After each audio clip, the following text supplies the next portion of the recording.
Before we begin, I'd like to thank our sponsors, Grove Indoor Storage, the friendly storage facility in town, and Christina Branham Coldwell, banker, and Jim Henry, all your real estate needs. Welcome back to another season of the RHS Swim Team Talk Show. As always, I'm John Harris here with your coach, Mr. Hodge. Now, first topic of the afternoon is tell us about this. Tell us about the 2021-2022 RHS swim team. What are our strengths and what are our weaknesses? Strength wise, I would say we are still in good shape girl wise based off last year. We should be in really good shape with our girls. Our boys are actually going to be improved from last year, picking up a few freshmen here that are really good swimmers that swim with ACAC, and I think they can help pick up any slack that we needed and maybe go beyond that this year. So I expect us to score even more points this year and have a even more successful season than last year. So maybe not going to shock as many people this year. I think the expectations are there now that we should be where we were last year, starting out this year. Okay. Uh, so we have a middle school team now. Oh yeah. Um, well, we I noticed that some bigger schools had middle school teams and that had been competing. And even last year, I was thinking to myself, we got to get the middle schoolers involved because we do have a lot of middle schoolers that swim for ACAC and Orca and enjoy it so much. And you see them during the summer, or I'll see them if I drop my kids off at a practice. And I was thinking we got to get them involved with the high school kids, practicing with us, going to swim meets, and we got that done. Went to Coach Mullins, the athletic director, and asked if we could do that. And he said, as long as it doesn't cost us really any more money or put us in any kind of bind to go for it, because that's just going to better our program. So I said, well, that's what I'll do. So we got it going. We're at about 20 middle schoolers now on our team. So very excited about them. They'll actually be swimming tonight and Sunday. So, before we continue on, just a couple more sponsored. We'd like to thank Cecilia Pizza and Grill, the best Italian, Mediterranean, and Indian cuisine, and Juan's Tacos, authentic Mexican food. And we'd also like to thank Patriot Talent Solutions, veteran owned IT staffing company, and the Southern Bliss Boutique, inspiring women to be their best. Now, we've already swam against Bearden, which we will talk about in a bit, but who else are we swimming against, and just what's our schedule look like this year? Well, tonight we have Catholic High School. That'll be at 6:30. You guys will be streaming that, so that'll be something everyone can watch tonight if they're not one of the workers. And then this Sunday we have Berrien and L&N STEM Academy. That'll be at UTK. So that'll be a tri meet, but that'll also include our middle school swimmers. They will be swimming kind of like on their own as a team, and they'll be scored. The rest of our home meets that they swim in, they won't get scored. They just get to swim the high school events. Oh, never mind. Maryville emailed me earlier, and they want to do the same thing that we're doing this Sunday. So actually, they do have another meet where they'll swim as middle schoolers and get scored, and that's Tuesday, December 7th. And then about a week and a half later, we have Hardin Valley Academy coming to us Thursday, December 16th. And then our last home meet will be Halls High School on Thursday, January 6th. So we got a little bit of a gap there between that Hardin Valley and Halls swim meet. But that makes sense because you have the holidays that come in with Christmas and New Year's. And you're starting to get closer, just without the more, to the end of the season when you need to start preparing for the Kissel City Meet Championship and State. So that gives you a little bit of time there to start getting ready for that 2 to 3 weeks. So that's what we're looking at this year. How did we do against Bearden? We won. The final score was, had it right here, 172 to 133. Bearden's a pretty good team. I think Catholic, who we have tonight, is really good. I've seen the numbers they've turned in time-wise for the meet tonight, and I'm very impressed with their time. So this is going to be a huge battle tonight. It's going to be really close. The the Bearden swim meet, I think it ended up being that we won first in 18 of the 22 events, which I thought was very impressive. And it was the first swim meet for a lot of kids, high school wise, all the freshmen, obviously, and even some new guys that we have that we'll talk about in just a second. But we made all kinds of Kissel cuts, state cuts. Our relay teams look great. When you don't have any DQs with your first heats, it will be tough to beat. The teams that we're looking at being the top 5 in East Tennessee, other than going down to Chattanooga with Baylor, is I think us, Maryville, Farragut, Catholic, and Hardin Valley. I think that'll be your top 5 teams going into the Kissel City Championship meet. So, Bearden will be right there. They'll probably be. I'll definitely put them in the top 10.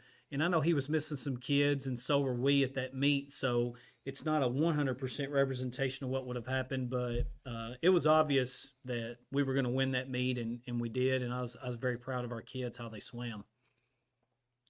Sounds like we had a good team out there swimming. So, it's a couple more sponsors we'd like to thank. First up is East Tennessee Orthodontics.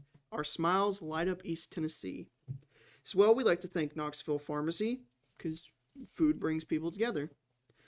Also, we'd like to thank Fab 5 Designs, your advertising and marketing needs, and Ski and Scuba Center. Dive, dive, dive. Now, we have Catholic tonight at 6:30 at the Oak Ridge Civic Center, which is going to be streamed live by us. So, what's to expect from tonight? I think it's going to be really tight. I think it's going to be, one event or two will probably make the difference. And in my opinion, I always think those events are the relays. They've turned in some really good times that I've looked at in the meet they've already had. And it may boil down to just somebody coming in first in one of those and coming in second. And that could be a 4-point swing right there that makes the difference in the swim meet. We have more girl depth than they do, but they have more boy depth than we do. And that was the case pretty much last year for us all the way. But I really feel, though, our boy depth is better this year than it was last year. So hopefully that can create a little bit of a gap for us. I'm hoping it does. If our kids come out and swim like I know they can, we don't get DQ'd, we'll be right there with a shot at winning. And I'll be surprised if we don't give ourselves a great shot at winning if we win some relays there. Sounds like it's going to be close, yes. neck to neck for a lot of it. It is. Before we move on to our last topic, got some more sponsors. First up is Lisa Ma's Pottery, paint your own pottery, and Pinnacle Land Surveying. Let us survey your land. Now, last topic of the show for this afternoon. This Sunday, we're going to have a tri-meet with Berean and L&N STEM Academy on UTK's campus. Could you, for people who don't know, could you describe a tri-meet and tell us a bit about what to expect in this contest? Well, with the tri-meet, you're going to have 3 teams swimming at the exact same time, which is more like club swim meets where you've got multiple clubs in multiple lanes going against each other. Most meets in high school are dual meets until you get to the Kissel City Championship in Tisco, where it's almost every team has their own lane. So with a tri-meet, there's 9 lanes at the UT pool that we'll be swimming in. So we'll be in lanes 3 and 6. One of the other teams will be in lanes 1 and 4, and the other one, it'll be where we're gapped a little bit. Each of us will have 3 swimmers side by side, and then each of us will have 3 more swimmers side by side.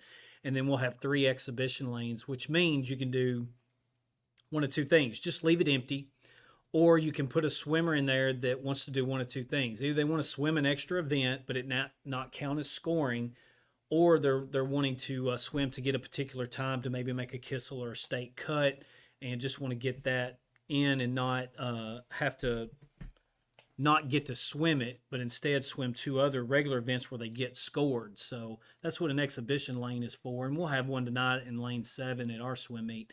And with the tri-meet, with you only putting 2 swimmers in each event in that first heat for scoring, I mean, that's huge. If you can get first and second in a few events, that can create a gigantic gap between your team and another, because that's 6 points and 4 points, and then all that's left is 3, 2, and 1 for the other team. So hopefully we can pull a couple of those off and, create some gap there.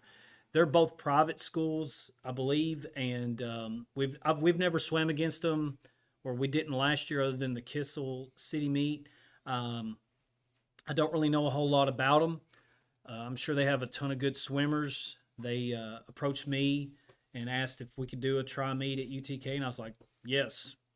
Always fun to swim against somebody else you haven't swam against, so kids get to see other kids and don't know each other, so it's a little more exciting in that aspect on just the unknown. And this one will also include a middle school meet. So what they do is the middle school events get mixed in between all the high school events, and they get scored separately. So that's kind of exciting on the fact that they get scored and they kind of get an idea of how they did as a team. But also with middle school events, their lengths are not as long on some of them. Like, they don't swim the 100 fly, they swim the 50 fly. They don't swim the 100 breast, they swim the 50 breast. So it gives them a little more idea of what they really can do, because they're not fully developed yet as swimmers, or growth wise and height wise and just strength wise. So it gives them a little more time to figure out, hey, this is what I'm getting better at, this is what I need to work on. So I'm excited for them to see how they do and see how their relay teams do at that meet.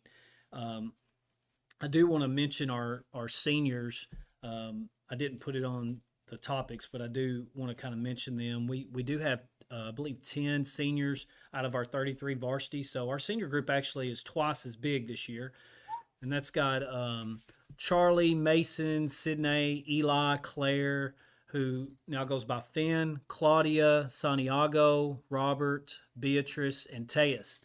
And, Robert did not swim with us last year. Santiago didn't swim with us last year. Eli didn't swim with us last year. And Beatrice didn't swim with us last year. So we picked up a whole bunch of swimmers.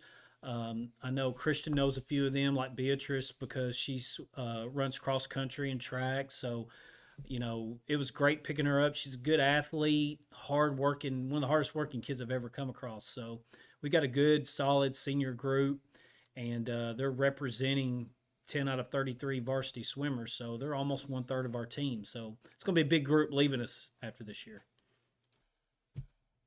Okay, so last up, we have one final sponsor for the afternoon, and that is Screening Solutions LLC, Background Investigation Specialists. Thank you so much for coming out for the first talk show of the season. And we're excited about tonight. Hopefully you guys will tune in and watch us against Catholic, and it's gonna be close. It's gonna be fun, and these guys always make it exciting to listen to as well. So tune in and enjoy, and hopefully it'll be a Wildcat victory. So make sure that you are here tonight at 6:30 on the Oak Ridge Wildcat stream channel when the Oak Ridge Wildcat swim team goes up against Knox Catholic? Yes. Knox Catholic.